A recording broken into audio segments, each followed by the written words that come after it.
tropical storm is poised to clash with Florida's coast.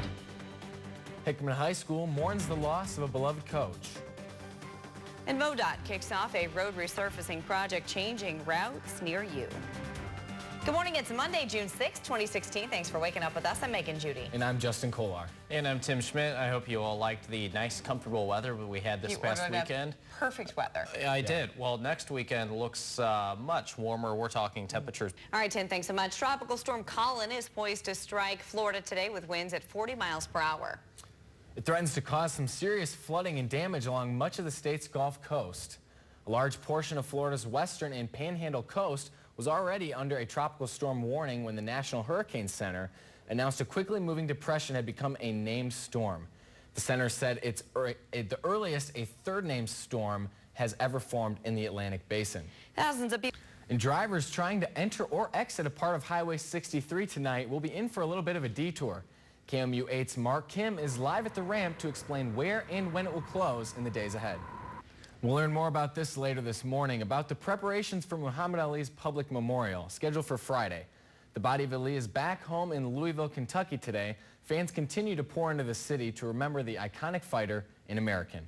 A celebration of Ali's legacy will include a 19-mile funeral procession past the places that were a part of his life. A federal appeals court will hear arguments today whether the government should release a list of unindicted co-conspirators in the George Washington Bridge lane closing case. An unidentified person filed to block its release, saying he'll be branded a criminal even though he hasn't been charged. The case involved two former allies of New Jersey Governor Chris Christie when they were indicted last year for allegedly orchestrating traffic jams near the bridge in 2013.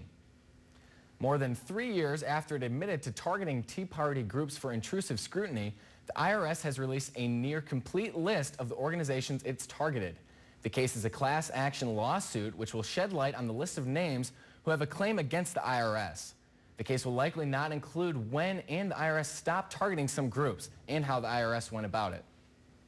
The U.S. Navy is in deep after a series of military-related incidents.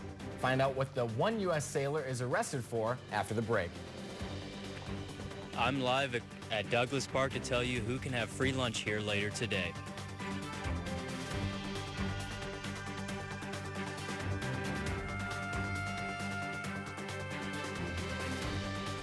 Here this weekend, I think the humidity remains fairly low for summer standards, but it's also not summer yet, so it's only going to be the middle part of June. That is the real key there. We're not actually in summer yet. We're not there yet, but get ready for it. It is about to arrive, some of that summertime heat and humidity. It's on its way this weekend. Weather. Yes, definitely. Yes, it will be. Thank you. Today marks the beginning of the summer's Lunch in the Park program. KOMU 8's Jordan McGee is live at Douglas Park with who can get free lunch this summer. Thank you, Jordan. The arrest of an U.S. Navy sailor on suspicion of drunk driving has become the latest in a series of military-related incidents to anger people in Okinawa. The female sailor allegedly caused a three-car accident by driving down the wrong side of the road and seriously injuring one person. The latest incident has locals questioning what, if anything, can be done to prevent future military problems, with many thinking the problem will only be resolved once the U.S. military is gone. President Barack Obama will welcome the Super Bowl champion Denver Broncos today. The Broncos defeated the Carolina Panthers in Super Bowl 50 back in February. Record flooding in Texas can now be blamed for 16 deaths across the state. Several people were rescued in southeast Texas on Sunday, where significant rainfall has flooded the area. Officials have ordered hundreds of families to evacuate their homes. Cars, houses, and entire neighborhoods are underwater. The halfway house escapee who set the town of Lynn on lockdown is now arrested. According to the Osage County Sheriff's Department, deputies arrested Jason Biermann around 11:30 this Sunday. Police say they'd received a 911 call from someone who'd spotted Biermann at a home near County Road 621. Deputies then found him by a nearby stockpile and arrested him without incident. Biermann's escape put Lynn on lockdown Friday as the U.S. Marshals Service, Lynn Police Department, and the Missouri State Highway Patrol, they all searched for him. Police had called off the active search for Biermann at 8 p.m. on Friday. A series of explosions led to fires at an army camp near Sri Lanka's capital last night. A military spokesman said the fire set off explosions and killed one soldier and injured another before the flames were put out. The fire started at a small arms depot and then spread to other depots where heavy weapons are stored. Thousands of local residents who'd been evacuated from a 3-mile radius around the site last night were allowed to return to their homes earlier this morning. You may already be packed for that long-awaited summer vacation. But before you go, there might be one more thing to carry along in your luggage. Take a look at one legend's final trip home and who came out to remember him.